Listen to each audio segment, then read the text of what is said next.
So, let us continue. This is the next question for our thermodynamics. So, you have 28 kilograms. 28 kilograms of air undergoes isobaric process. So, that is constant pressure process. Isobaric nakalagay dyan. At an initial temperature of 28 degrees Celsius. A total of 280 kilocalories of heat. Okay? Kilocalories of heat, hindi siya divided by the mass. So, ibig sabihin, you'll have to get for the mass. Okay? That have been added per second. So, meron palang binigay dito na kilocalories of heat had been added per second. So, that is power na. Heat power kasi meron ka ng time. Now, you calculate the work non-flow in kilowatts. If you will recall, di ba, meron tayong certain thermodynamic formula for work non-flow. Okay? So, recall natin yun. Okay.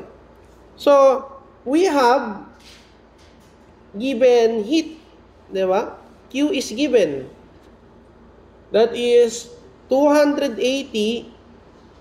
okay? 280 kilocalorie per second. You are given the heat. Now, we know that your heat is given off using the process of isobaric. So, constant pressure yan. The process is isobaric. Constant pressure. So, as we say, diba, ang ating enthalpy is equal to the internal energy plus work non-flow or steady flow. Depende yan. Work non-flow. Okay. So, if our memory serves us correctly, sa isobaric process, the heat formula is simply Q is equal to mCp, since it is constant pressure, okay? Delta T. Now, itong Q na ito, okay, kung papansinin natin, if you will recall, di ba sa system, okay, ano yung nadadagdag? Work, heat, tapos, ang mga gumagalaw lang, yung molecular level na movements is measured in terms of the internal energy. Okay? So, as we say, yung delta H simply is equal to Q kapag yan ay what? Kapag yan ay isobaric process. Now, if constant volume process or isometric process, that is equal to the change in your internal energy. Okay? Neglecting yung work non-flow. When we are talking about this, so, ibig mong sabihin, sir, yung work non-flow pala natin is equal to delta H minus delta U. Okay? So, dun pala siya pupunta. Okay.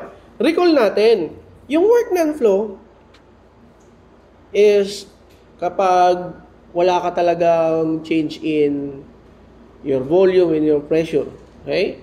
But expanding the formula, yung delta H natin is M, Cp, delta T. Tama ba?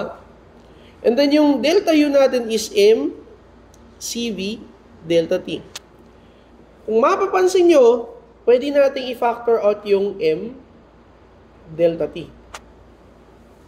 And also, if you will see, Cp minus Cv is simply equal to R. Okay? If you'll recall. So, ibig sabihin, work non-flow is equal to a derived formula na marat. Okay? Work non-flow, marat. Daga. Okay? So, meron tayo, nag-arrive tayo dyan sa formula na yan. Now, recall natin. Binigyan tayo ng initial temperature. T1 is equal to 28 degree Celsius. Ang hinahanap dito is work non-flow. Okay. So, we have 28 kilograms tapos a total of 280 kilocalories of heat. Tapos, M is 28 kgs. Yan. Sir, masosolve na ba natin si work non-flow? Masosolve ba natin? Yes, we can solve it if makuha natin yung final temperature. Okay? Sir, may solution ba dyan? Okay, ilagay mo muna yung formula to be used. Q is equal to M Cp T2 minus T1. Okay? Saan mo kunin? Sa Q. Tama? I-reform mo yung Q in terms of T2 kasi yun yung solve mo. So, T2 is equal to, okay, inilipat ko na dito. I-divide mo both sides by 1 over MCP. Tapos, 1 over MCP. Tama? Tapos, lipat mo yung sa kabila, yung T1. Okay? So, Q divide by MCP plus T1. Yung Q natin is, RQ is 280 kilocalories per second. 280 kcal per second. Divide by M. Rm is 28 kg. Tapos, the Cp of air is 1.0062 kilojoule per kilogram degree Kelvin. Okay. Plus, T2 mo, 28 plus 273 degree Kelvin para iisa silang unit. Now, the conversion factor for your kcal is how much? 4.187. So, that is 4.187 kilojoule per kilocalorie. Okay? So, may seconds dito. Assuming, yung mass natin dito is pumapatak na 28 kilogram every second din siya. Okay? So, cancel all the same units. S, kcal, kilojoule, kilogram, matitira si Kelvin at Kelvin. Okay? So, calculate. So, 280 times 4.187. Bilisan lang natin sa pag-calculate. Okay? Times 1.0062 plus, okay, 28 plus 2, 7, and 3. So, the answer for T2 is 342.6120 Kelvin. The problem is, hindi pa yan yun. Okay? So, ipapasok natin ngayon siya dito sa marat, yung work non-flow. Para mas sinabing unit sa work non-flow, di ba? So, this is M, R, delta T. So, ano yung M natin? 28 kilogram every seconds. Yung R ng air is 0.28708 kilojoule per kilogram degree Kelvin. Tapos delta T is 342.6120. So 28 plus 273, that is 301. Okay. So calculate 28 times 0.28708 times 342.6120 minus 301. So the answer is for work non-flow 334.4872 kilojoule every seconds. So tignan nga natin kung tumama yung ating unit. Okay, kilowatts, kilojoule per second, same lang yan. Now, sir, ahaba naman ng calculation nyo. Pwede ba nating masolve yan? Pwede ba? Well, actually, pwede. Let's get back. Okay? So, meron tayong shortcut. Kung hindi nyo napapansin, you don't have to calculate for the change in temperature. Simply, recall natin, di ba, Q is equal to M Cp delta T.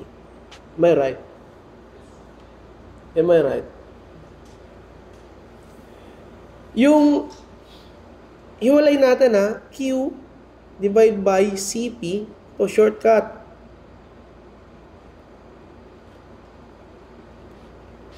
Yan, Cp equal to M delta T. Okay? Yung M delta T. Kung titignan natin, yung work non-flow natin is equal to M R delta T. Tama ba? Factor out ko yung M delta T. Diba? R times M delta T.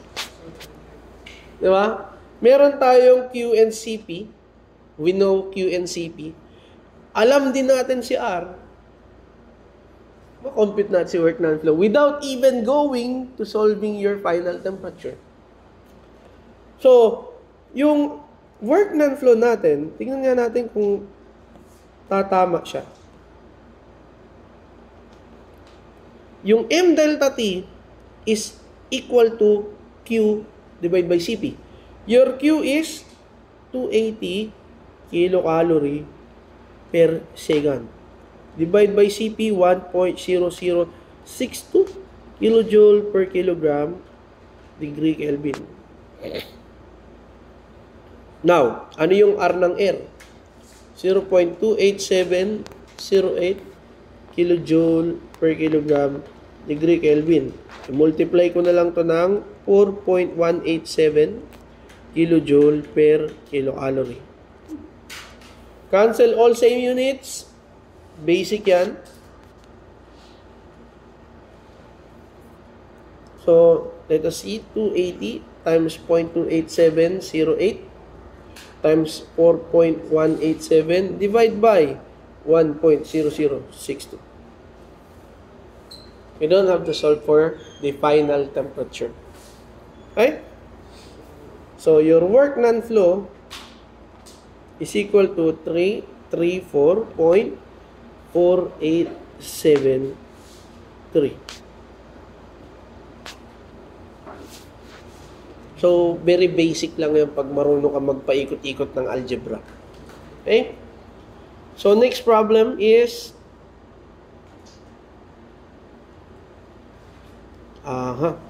number 8, ammonia, okay, weighing 21 kilograms is confined inside a cylinder equipped with a piston. So, nagko-compress yan paulit-ulit. Okay? Has an initial pressure, take note, it has an initial pressure, okay, may ammonia, 21 kilograms. Piston, meron yung initial pressure na 308 kPa. Let us say that the system is working fine and perfectly. So, without losses. Okay? There is no drop in pressure dun sa kanyang inlet and there is no drop in pressure dun sa kanyang outlet. Okay? So, initial pressure and temperature at 34 degrees Celsius. If 2,500 kilojoules of heat is added, take note, added, so that is positive, added to the system, until its pressure and temperature are 308 kPa and 100 degrees Celsius, respectively. What is the amount of work done by the fluid? Okay? Work done by the fluid. Kaya lang. Copy natin siya para mas maintindihan natin.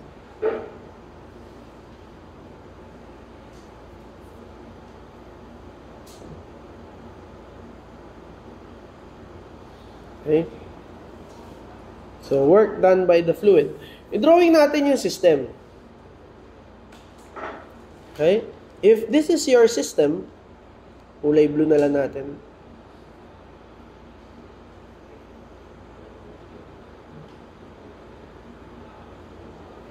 Okay. Yung heat is added to the system, Q. Okay? So that is positive. Okay, baguhin natin. Huwag yung heat. Dito na lang heat. Heat is added to the system, Q is positive. Yung work is done by the fluid. So, is that negative or positive? Let us say, na para mas maintindihan natin, if the system does the work, so ibig sabihin that is positive given out of the system. If the system is capturing yung work, so consuming siya, so negative yan. If the fluid does the work, so ibig sabihin, nasaan ba yung fluid? So, is that positive or negative? Work done by the fluid. So, ibig sabihin, given out of the system. Ginamit mo yung fluid to enhance yung work ng system mo. Okay? So, paliwanag natin. W plus, tapos, magiging negative lang yan yung work mo pag lumabas sa system. Yung Q mo pag lumabas sa system. Your system is losing heat, so negative yan. Okay? Ang gusto mo dyan is work non-flow. Tama? So, work non-flow. Balik na naman tayo. Work non-flow. That is equal to. Okay. Ano sa thermodynamic properties lang niya yung hindi nagbago? Given, point 1, initial pressure is 308 kPa and at 34 degrees Celsius.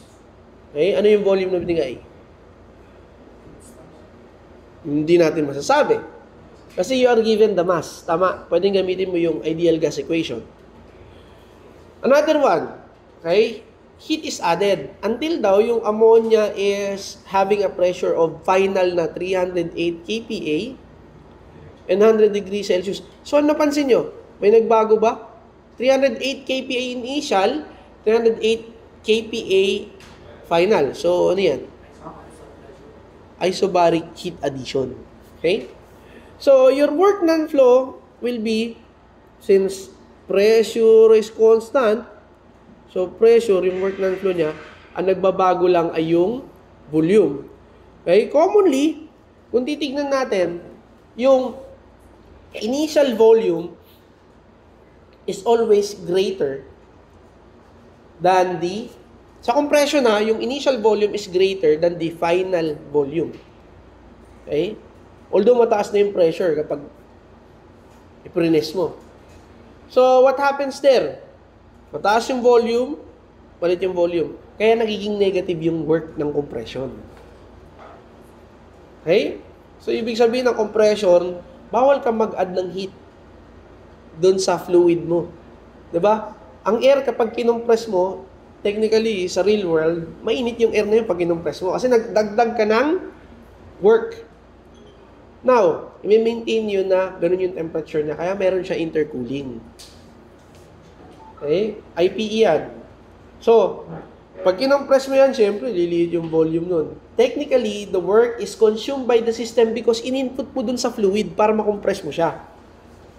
Kaya negative yung work niyan. Commonly, nauuna yung maximum volume to the minimum volume. Kaya negative talaga yung work ng compression. Don't worry, I will derive the compression work formula when I am at the compression na sa mga compressors. Diderive ko yun kung paano siya nakuha. Isothermal work,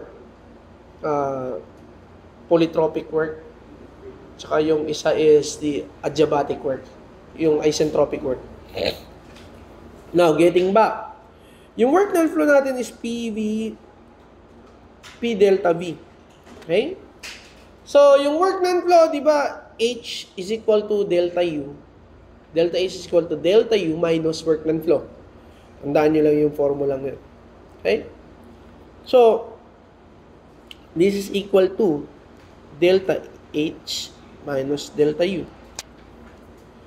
Kung mapapansin nyo, P, V2 minus V1. Sir, nagiging ganito lang yan kasi sinusunod mo yung flow ng process.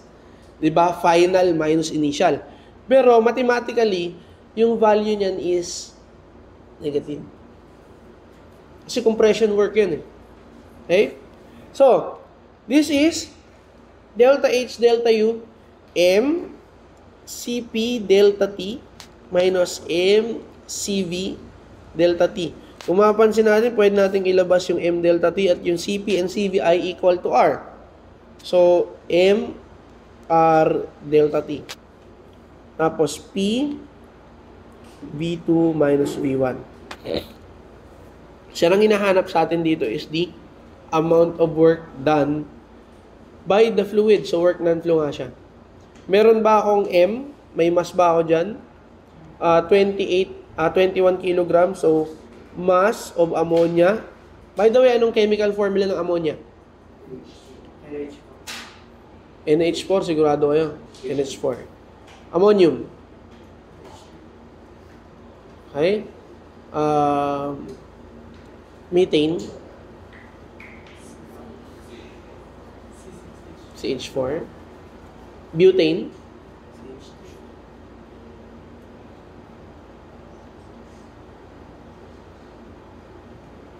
Pentane. Hexane. Di ba mga ano yan? By 1. Tapos yung pangalawa niya, yung CN. Yung H naman is times 2. 2N plus 2. Okay? So, recall natin yan kasi gagamitin yan sa combustion when we are at the chimneys and stacks. Okay? So, okay.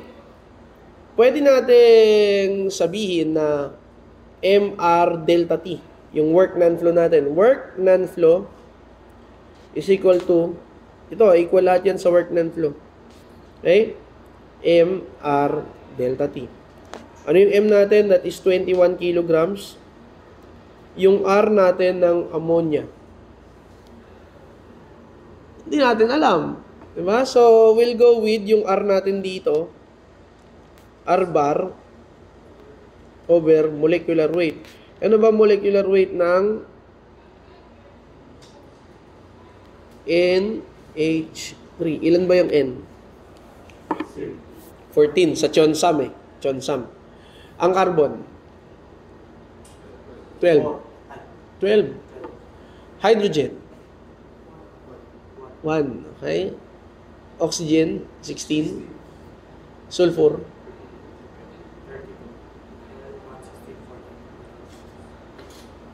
Sure?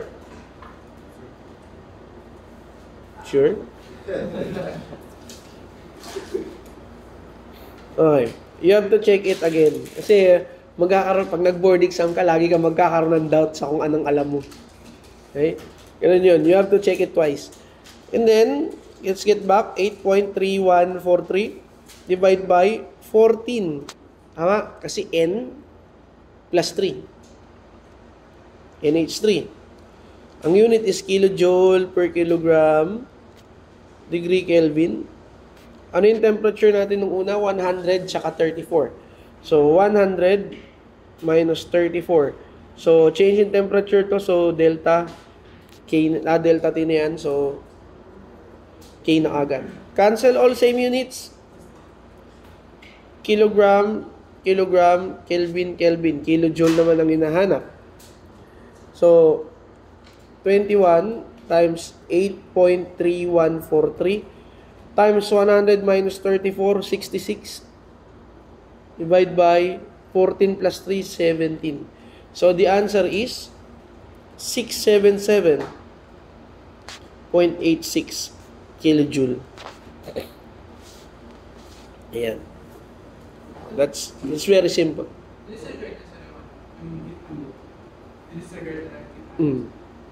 Ang sinabi dyan, work done by the system, di positive.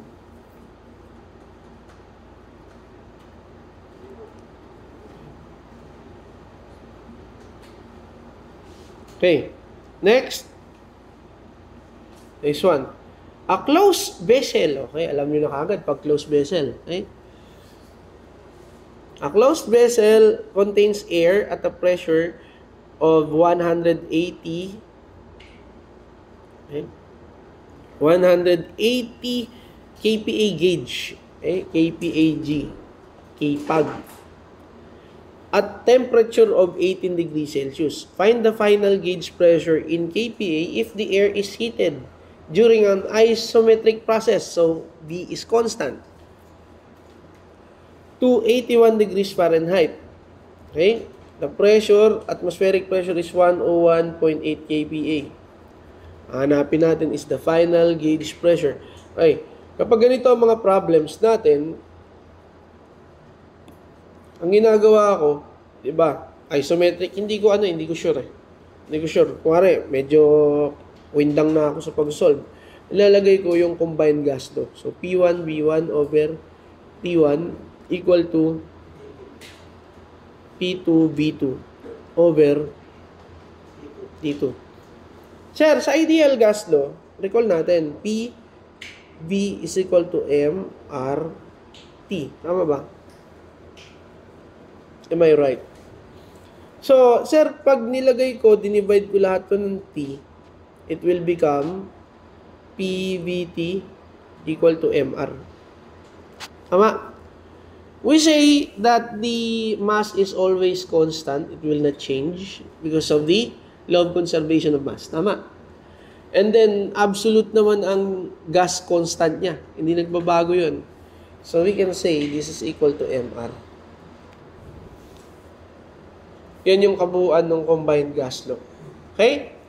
So, sabi dyan that isometric process, okay, nagbigay siya ng temperature, tapos pressure, pero hindi nagbigay ng volume.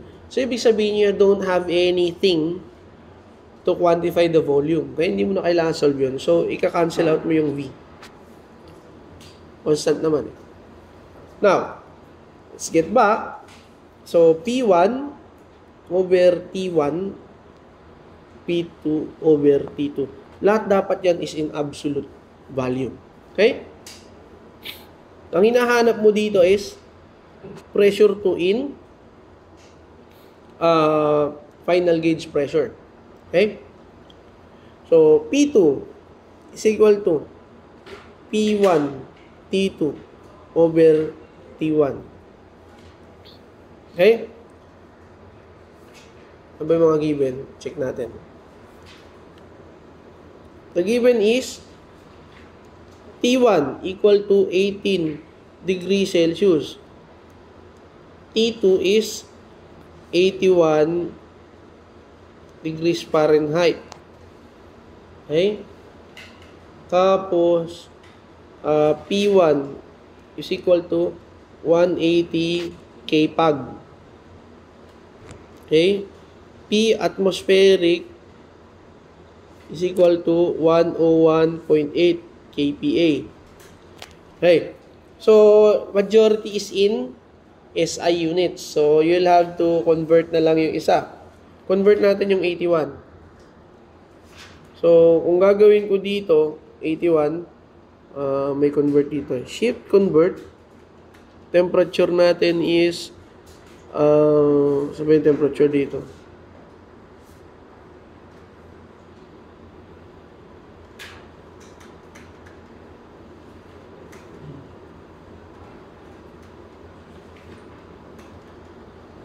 Yan, Celsius to Fahrenheit. Baliktarin natin. Fahrenheit to Celsius. Okay? Ilang Fahrenheit yan? 81. Okay? So, lagay mo na lang ganito. This is 27.222. Okay? Degree Celsius. Okay. Okay na yan. So, solve natin si P2. Absolute muna natin, ha? So, P2. P1 is 180 kPa.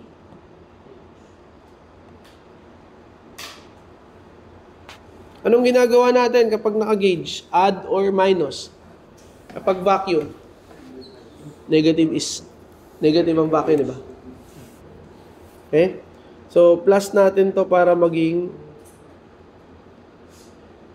kPa.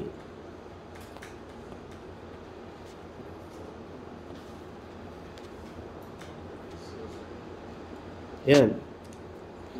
Times temperature 2 na 27.2222 plus 273 degrees Kelvin. Divide by T1, 18 plus 273 degrees Kelvin. Cancel all same units. Okay? Ano to? Naka-gauge dapat. So, all we have to do is minus. Tama? 101.8 kPa para maging kpag. So, P2 so 180 plus 101.8. O sir, magtataka ba't ka nag-add? Para maging absolute muna. Hindi mo kasi siya pwedeng i-calculate na ganun kadali kapag kpag ang hinahanap sa dulo. Engage pressure. Okay, times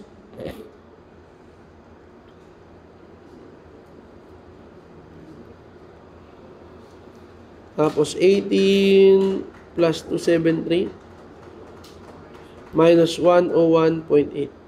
So, the answer is, ano ba answer natin? 188. 9307 kpag. Oh, very basic. Okay? Next problem, mukbangin na natin lahat to. Okay. So, number 10. How much work is necessary to compress air in an insulated cylinder from point 20 cubic meter to 0.01 cubic meter if T1 is equal to 20 degrees Celsius and P1 is 100 degrees Celsius? Oy sir, di ba compression work? Hindi naman sinabi dito if the compression is isentropic. Hindi rin sinabi na kung yung compression is isometric. Okay? Or polytropic. Paano kaya natin malalaman yun? Paano natin malalaman? Tandaan natin, insulated cylinder yan. Yun yung keyword. So, ibig sabihin natin is non-flow work dun sa adiabatic. Ay, insulated cylinder, no heat added. Okay? Di ba, nirecall natin nung unang meeting natin. When no heat is added, if I can still remember it correctly, hindi natin i-derive dito sa sa compressors ko na lang i-derive. Okay? Yung work non-flow natin, pag isentropic, is equal to P1B1. Okay? Negative ang work na lalabas dyan pag inunaw yung P1B1. Now, in order for you to make it positive, final ka magsisimula. Usually, ganun ginagawa natin eh. Pero pag compression work, nauuna yung maximum, minimum. Maximum minus minimum. The value. Para malaman mo talaga na nag-compress ka, ibig sabihin, nag-add ka ng work dun sa fluid mo. Okay? It consumed work. The system consumed work. So, this is P2B2 minus P1B1. And take note, since negative work yan, divided by 1 minus K. Usually, to make it positive again, pabaliktarin mo yung P2B2, pero baliktad din yung K sa baba. Okay? A minus 1. Okay. May napansin ba kayo na ang P2 and B1, P2B2 and P1B1 is equal to, recall natin, PV MRT. Tama? So, this is equal to MR, since parehas lang yan, T2 minus T1. 1 minus K. Ganun lang. Ganun lang siya. Now, you want to know yung solving natin ng temperature. Equate mo lang yung dalawa. Okay? Pag in-equate mo, you'll arrive with T2 over T1 equal to P2 over P1. Ito, mapakahalaga ng formula na to pagdating ng combustion. Okay? Diesel Otto cycle para mahanap mo yung point per point values. Okay? So, K minus 1 over K equal to, baligtad yan, maximum, minimum. Sa volume, laging maximum, minimum. So, this is B1 over B2 K minus 1. Ganun yun. Pag ano mo siya, pag sinolve mo yung values. Okay? So, let us solve for, ano hinahanap? How much work is necessary to compress air in an insulated cylinder na ang given ay V1 is equal to 0.20 meter cube. V2 is 0.01 meter cube. T1 T1 is 20 plus 273. Bale, 293 degrees Kelvin. Wala kang ngalan T2, pero meron kang P1. P1 is 100 kPa.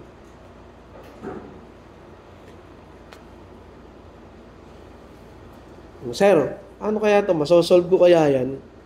Solve ko kaya yung T2? Yes, masosolve mo yung T2. Using V1 and V2. Air naman yan, so K is 1. 1.4. So, B1 over B2 raised to K minus 1 equal to T2 over T1. Kaya ang hinahanap mo dyan is yung non-absolute temperature na T2. So, T2 is equal to T1 B1 over B2 raised to K minus 1. So, hinahanap mo nga is non-absolute value. So, T1 is 293. Okay, 293 Kelvin. Tapos, non-unit yung loob. V1 is 0.20 divided by 0.01. O, non-unit na yan. Raised to 1.4 minus 1. Tapos, minus 273. Okay? Para mawala yung Kelvin maging Celsius siya. So, 293 times 0.2, 0.01 raised to 0.4. Tapos, minus 273. So, that is 698.1350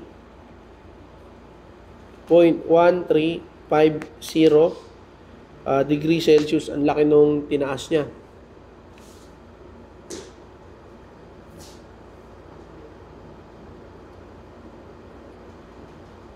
Ayan. Anong hinahanap natin? Hanapin muna natin yung mass para mahanap na natin yung work. So, work is equal to, may P1, B1 na ba ako? P1, B1. Wala akong P1, di ba? P2, wala akong P2. Idinaan ko siya sa MR. Pwede mo rin idaan sa P2, V2. Hanapin mo lang yung P2. Okay? Sir, hanapin ko na lang yung P2. Ito, temperature. Ang kagandahan lang dito, mapapractice mo yung mahabang method. Ito, mapapractice mo to kasi isa-solve mo pa si M. Okay? Saan mo kunin si M? PBMRT. Pero instead of doing that, kasi medyo mahaba yung solution, try the other way. Doon ka sa P2, V2. Hanapin mo ngayon si P2. Using the isentropic formula. Ito, gamitin mo itong isentropic formula na to. Hanapin natin si P2. Kaya lang, maglulon ka dyan. P2 over P1 Dito ako dito ako komportable. Yung mga sinasabing logarithm. Dito ako komportable. Kaya okay lang to sa akin. K minus 1 over K. Kung alam nyo naman yung logarithms, marunong ka mag-logarithms, pwede yun. Wala naman nagbabawal sa inyo. So, dito, V1 over V2. Pero kasi ako, dito ako komportable. Okay? So, baba ko muna si K minus 1. K minus 1 over K. Tapos, ln ng P2, P1. Okay? Equal to V1 over V2. K minus 1. Ayoko nakakita kasi ng logarithm sa umaga. Okay? So, divide ko both sides by kick. Okay? K minus 1 over K. ln P2 over P1. Oy, wala mag-shift solve ha. So, equal to V1 over V2 raised to K minus 1 over K minus 1 over K. O, paano matatanggal yung logarithmic form? Ito, isolve nyo muna to. Solve nyo muna yan. Gawin nyo sa A. Gawin mo tong A. Tama? A na yung value niya. So, ln. Tapos, uy, may nakalimutan ako. ln din pala to. ln to. Kasi nag-ln ako dito, nagbaba ako eh. Sir, pwede ko ibaba yung K minus 1. Yes, pwede pa yan. O, sir, nalilito na sila. Okay, pwede mo na maibaba. Yan. Yung K minus 1, ibaba natin since nagbaba tayo dito. Tama? Nagbaba tayo, tapos ln ng V1 over V2. Pwede ka mag-cancel ng K minus 1. Tama? So, itong K. Pag sinimplify mo, kasi merong iba na, ako medyo magulo utak ko eh. Okay. So, may ln, K, nasa taas to, tataas. K, ln ng V1 over V2. Yan, pwede na yan. So, ilet mo as A, yung value niyan. So, ln ng, para makancel yung ln, okay, yung value nito, so, P2 over P1 equal to A. Tama? O, erase mo para maging A ya. So, cancel na to. So, P2 over P1 equal to EA. Yung value nito nandito. So, ang hinahanap natin is P2, P1, EA. Solve muna natin yung value kay A. So, 1.4 ln ng V2, V1. So, 0.2, 0.01. Store natin yung value nito kay A.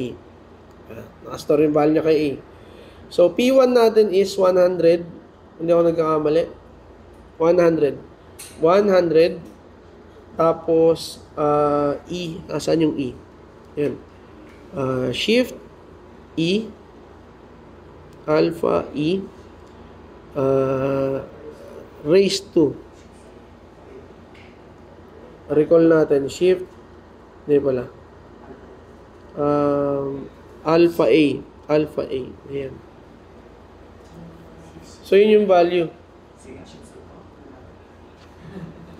6628.9080. Okay? KPA. Check ko nga kung tumama yung sagot na yun.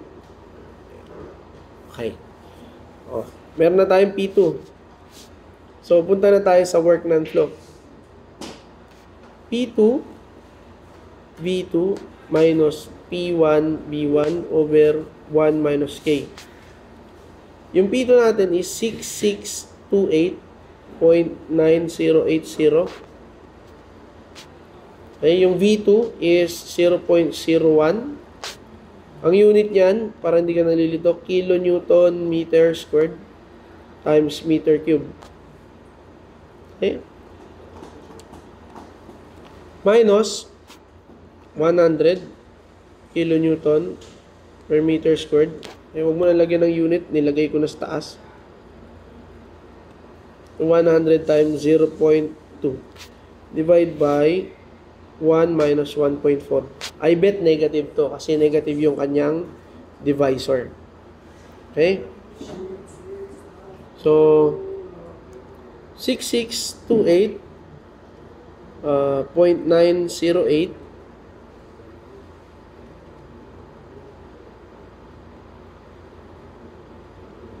times 0.01 minus 100 times 0.2.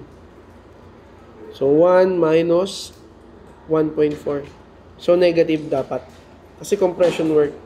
Negative 115.727 kilojoule. Wow, pinaliwanag ko na, di ba? Ganun, nagiging negative talaga siya kapag compression work. Kailangan babaliktarin mo yung... Pag binaliktad mo, nauna yung P1, V1, kailangan baliktarin mo rin nasa ilalim. Magiging positive niya. Okay? So, let us take a 5-minute break.